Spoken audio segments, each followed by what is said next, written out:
সংসদে থেকেও মঙ্গলবার এনডিএর বৈঠকে যোগ দিলেন না 3 তৃণমূল ত্যাগী সাংসদ এবং এরপরেই কিন্তু জল্পনা ইতিমধ্যেই তুঙ্গে উঠেছে। মঙ্গলবার এনডিএর বৈঠকে গরহাজির ছিলেন তৃণমূল ত্যাগী 3 এনসিপিআই সাংসদ। তাহলে কি বদলাচ্ছে সমীকরণ? এই প্রশ্ন ইতিমধ্যেই উঠতে শুরু করেছে। নয়াদিল্লি থেকে আমাদের প্রতিনিধি বিজেন্দ্র সিংহ আমাদের সঙ্গে রয়েছেন। বিজেন্দ্র, এনডিএর বৈঠক এবং সেখানে এই তৃণমূলের যারা বিদ্রোহী সাংসদ এই 3 জন তারা কেন যোগ দিলেন না? দেখো, অনেকেই সেদিন এনসিপিআইতে যারা গেছেন তারা যোগ দিতে পারেন। যিনি সুদীপ বন্দ্যোপাধ্যায় এনসিপিআর নেতা, তিনি কলকাতায় ছিলেন, তিনি যোগ দেননি। দেব কলকাতায় রয়েছেন, তিনি দিল্লিতে ছিলেন না, তিনি যোগ দেননি। কিন্তু এই 3 জন সাংসদ মুর্শিদাবাদের আবু তাহের খান, খলিলুর রহমান এবং ইউসুফ পাঠান, এদের 3 জনকেই সেদিন দেখা গেল সংসদেই ছিলেন। 11টার পর তাকে আমরা দেখেছিলাম, তাদেরকে লোকসভায় তারা এসেছিলেন। কিন্তু সেদিনই যখন 10টা নাগাদ সংসদ ভবনের চত্বরেই মঙ্গল মিলন অনুষ্ঠান ছিল এনডিএর, সেখানে প্রধানমন্ত্রী উপস্থিত ছিলেন, কেন্দ্রের সরকারের নেতৃত্ব উপস্থিত ছিল, এনসিপি এর বাকি সাংসদরা সেখানে ছিলেন। কিন্তু এই 3 সাংসদ সেদিন সেই মিটিং এ যাননি। পরে যেটা জানা গেল যে তারা খুব সম্ভবত অ্যাভয়েড করেছেন যাওয়াতে, এবং কালীঘাট তৃণমূলের তরফ থেকে দাবি করা হচ্ছে কি তাদের সঙ্গে ইতিমধ্যে তারা যোগাযোগ করেছেন, তারা সন্তুষ্ট নন। সেখানে তারা কালীঘাট তৃণমূলকে বার্তা দিয়েছেন যে তারা সেকুলার এবং তারা বিজেপির সঙ্গে থাকতে তাদের অস্বস্তি হচ্ছে, এই ধরনের কথা উঠে আসছে। সেক্ষেত্রে কি তারা কালীঘাট তৃণমূলের নাকি আবার ফিরে যাবেন, এই প্রশ্নটা উঠতে স্টার্ট করেছে। কেন কি এনডিএ বৈঠকে তাদেরকে আমন্ত্রণ জানানো হয়েছিল, সব সাংসদদেরকে বলা হয়েছিল যারা দিল্লিতে রয়েছেন তারা মঙ্গল মিলন অনুষ্ঠানে বালিগঞ্জ অডিটোরিয়ামে থাকবেন। কিন্তু দেখা গেল এই 3 জন সাংসদ সেখানে যাননি এবং সংসদ ভবনে তারা ছিলেন, তারা সংসদে যোগ দিয়েছিলেন বাকি কাজে, কিন্তু এই মিটিং এ তারা যাননি। এবং যখন তারা এনসিপিআইতে যোগ দিয়েছিলেন তখন আমরা দেখেছিলাম খলিলুর রহমান এবং আবু তাহেরা বলেছিলেন তারা বিজেপির সঙ্গে নন, তারা পশ্চিমবঙ্গের স্বার্থে যা কেন্দ্রীয় সরকার কাজ করবে সেটাকে সমর্থন জানাবেন। তারা এনসিপিআইতে গেছেন, তবে তারা এনডিএতে যাননি, এরকমও কথা আবু তাহের এবং খলিলুর রহমানরা বলেছিলেন। এখন যখন দেখা যাচ্ছে কি যখন এনডিএ তরফ থেকে মিটিং ডাকা হয়েছিল, মঙ্গল মিলন অনুষ্ঠান ছিল, প্রধানমন্ত্রী সেখানে ছিলেন, অমিত শাহ ছিলেন, বাকি কেন্দ্রীয় নেতৃত্ব ছিল এনডিএর, কিন্তু সেখানে এই 300 জন সাংসদ উপস্থিত ছিলেন না। তবে বিজেপি তরফ থেকে যখন জানতে আমরা চেয়েছিলাম, সুকান্ত মজুমদার জানিয়েছেন এটাতে এনসিপিআই নেতৃত্ব বলবেন কি কেন তারা যাননি। সেদিন তাদের যাওয়া উচিত ছিল যখন তাদেরকে আমন্ত্রণ জানানো হয়েছিল, তারা কেন যাননি সেটা এনসিপিআই নেতারাই বলতে পারবেন। এই 3 জন সাংসদ দিল্লিতে থেকে কেন গেলেন না। তবে সৌগত রায় জানাচ্ছেন কি যদি তারা এখন কালীঘাট তৃণমূলে ফিরে আসতে চান এবং আবেদন করেন, সেক্ষেত্রে মমতা বন্দ্যোপাধ্যায় সিদ্ধান্ত নেবেন। ধন্যবাদ বিজেন্দ্র।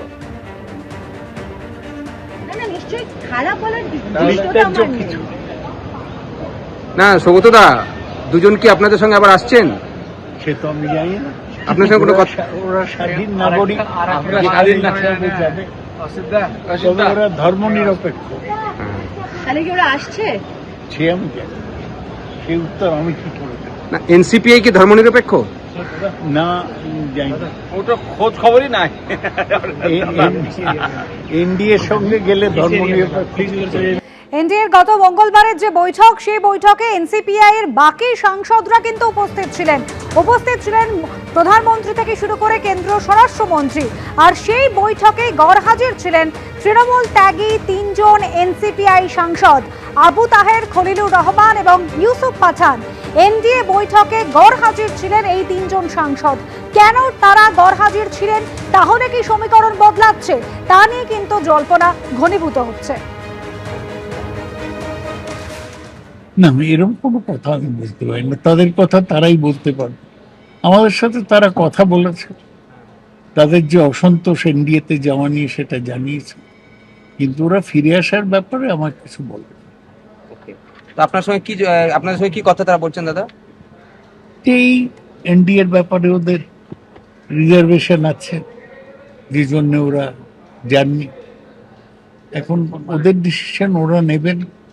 মুর্শিদাবাদে যেখানে সংখ্যাগরিষ্ঠ মুসলমান, সেখানে এনডিএ বা বিজেপির সাথে যাওয়া ঠিক কিনা সেটা তারা বিচার করবে। আমরা কাউকেই চাপ দিচ্ছি না, আর আমরা কারোর সাথে আগ বাড়িয়ে কথা বলছি না। তারা তো কথা বলেছেন, তারা কথা বলছে। যদি আসেন তাহলে কি হবে, আপনারা নেবেন তাদেরকে?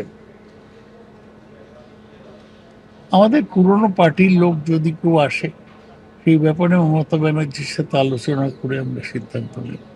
এনসিপিআই এর সদস্য হিসেবে কিছু সাংসদ তারা আমাদের এনডিএর বৈঠকে যোগদান করেছিলেন, কারণ এনসিপিআই আমাদের এনডিএর সদস্য।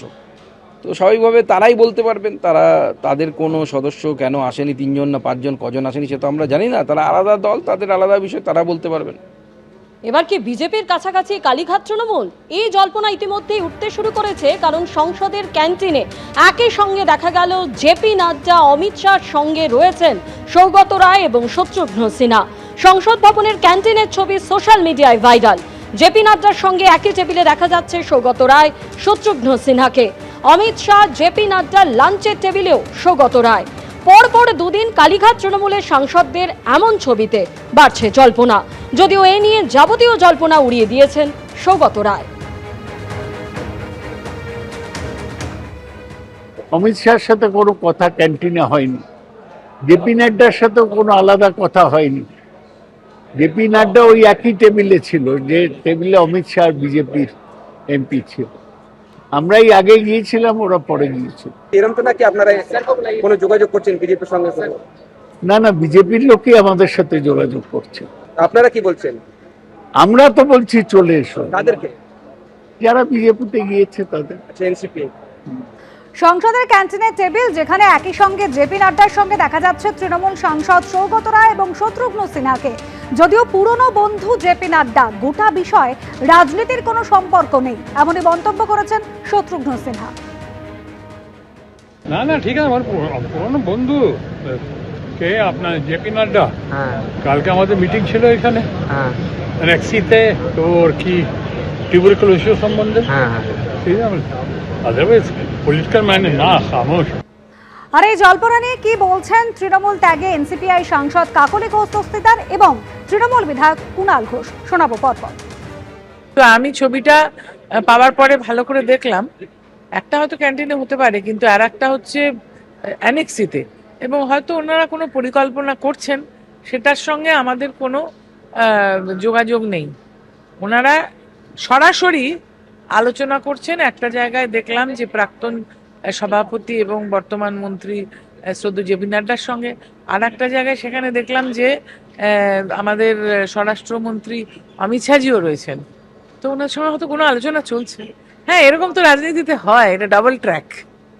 সংসদীয় বা পরিষদীয় রাজনীতিতে এগুলো একেবারে রুটিন বিষয়। কারণ এই যে ধরুন আমরা বিধানসভায় লবিতে বসে থাকি, বিভিন্ন দলের কতজনের সঙ্গে দেখা হয়, যাদের সঙ্গে হয়তো তিক্ত সম্পর্ক, হয়তো মুখোমুখি দেখা হয়ে যায়, একটা সৌজন্য হয়ে যায়।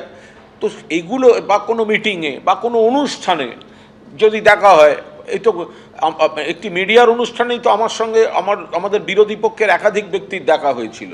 তো দেখা হয়েছিল, তার সঙ্গে রাজনীতির কি সম্পর্ক? এবিপি আনন্দ, এগিয়ে থাকে, এগিয়ে রাখে।